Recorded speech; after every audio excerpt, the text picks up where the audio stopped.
In 1773, they staged the infamous Boston Tea Party, where they dumped 342 chests of tea imported by the British East India Company into the Boston Harbor while they were seething over what they deemed to be taxation without representation. So what happened in 1919 in Boston? You remember that one, right? The Great Molasses Flood? Hi, I'm Chris May, host of This Day in Weather History, a podcast from the Weather Network in Canada. It was called the Boston Molasses Disaster and also the Great Boston Molasses Flood. This is one sticky story.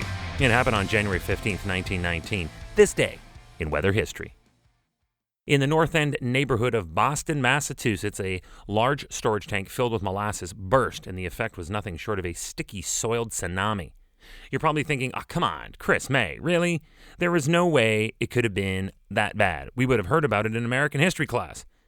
Listen to this.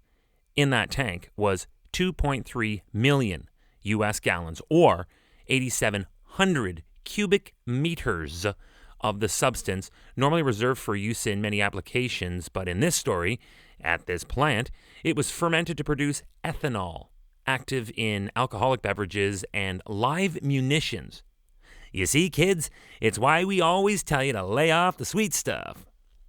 That amount of ooze weighed in at approximately 12,000 tons. We're not talking about a wee trickle of a spill here. I could thrill you with how many Olympic-sized swimming pools that would fill, but why? Why would anyone fill a pool with molasses? The result of this discharge was a literal wave of molasses that blew through the streets at an estimated 35 miles per hour or 56 kilometers per hour. Sadly, it did kill 21 and injured 150.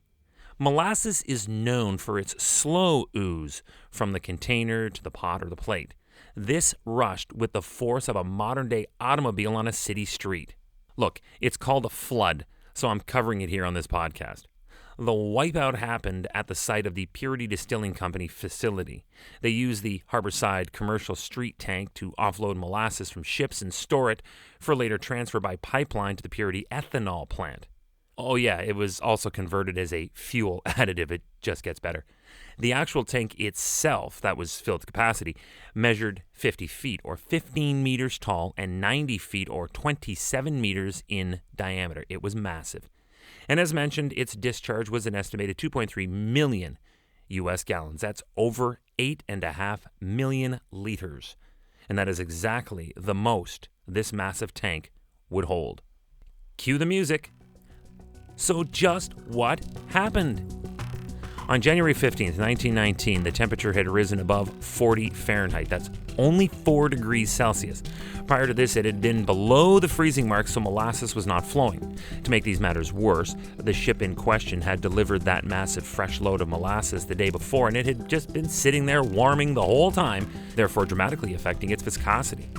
The logical conclusion was that due to the thermal expansion of the older cold molasses inside the tank collapsed and blew apart around noon that day. The molasses surge packed a strong enough force that it drove steel panels from the burst tank into the girders of the adjacent Boston Elevated Railway's Atlantic Avenue structure. Wow! It was so powerful that it tipped a streetcar off its tracks. Witnesses reported seeing buildings literally swept off their foundations and crushed under the syrupy ambush. There were several blocks flooded to a depth of 2 to 3 feet, that's 60 to 90 centimeters, in this ooey, gooey, sticky, gross molasses mess. Some of those that were affected said that they could feel the ground shake like a long rumble, similar to the passing of one of their nearby elevated trains. Then there was a colossal roar that went out as the tank itself totally collapsed. Depending on where you were that day in the city, it sounded to some like a tremendous crashing, a deep growling, a thunderclap-like bang. Some even compared it to the sound that a machine gun would make. This was as the rivets were being shot out of the tank. The sheer density of this molasses monsoon was about 1.4 tons per cubic meter. That's 12 pounds per U.S. gallon. That is an astounding 40% more dense than water. So this was more of a freight train than a massive wave. The sudden burst momentum resulted in a wave of molasses that was 25 feet high. That's 8 meters high at its peak, and again moving at 56 kilometers per hour, like a train.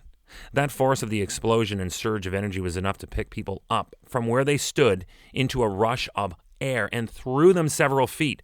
The Boston Globe reported that a truck was picked up and hurled into the Boston Harbor. It was like a true ocean tsunami.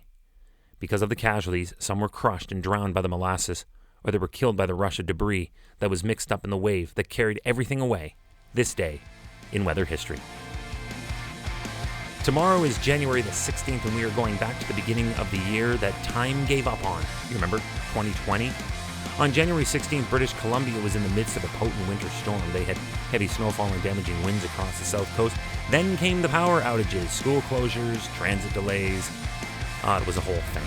But tell you what, I will get right into it on this podcast tomorrow, This Day in Weather History, with me, your host, Chris May.